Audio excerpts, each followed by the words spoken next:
ابھی آپ نے جو کچھ کیا تھوڑی دیر بعد آپ بھی کچھ اور کر رہے ہوں گے. نہ شہر میں تبدیلی کے بغیر رہنا، نہ کوئی کام، نہ کوئی جگہ.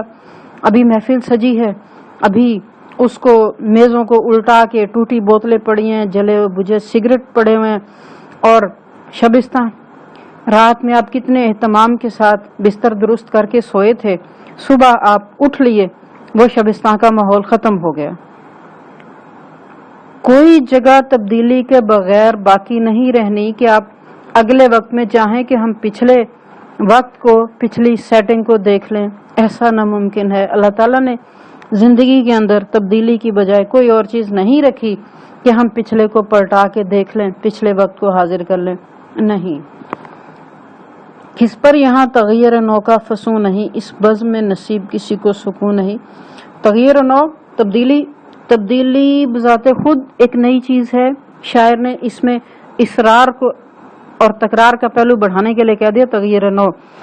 جو نئی تبدیلی آتی ہے، کون ہے یہاں جس پر اس کا جادو نہ چلے.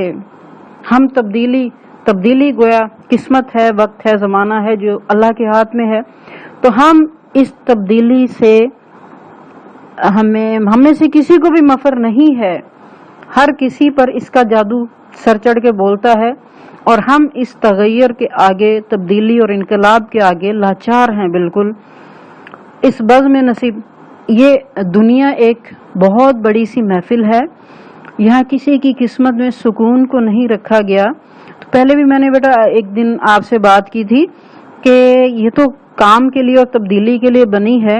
یہاں کچھ ایسا کر گزریں کہ آگے ہمیں اس حوالے سے، اس کی وجہ سے، اس کے صلے میں سکون و اطمینان اور راحتیں ملیں.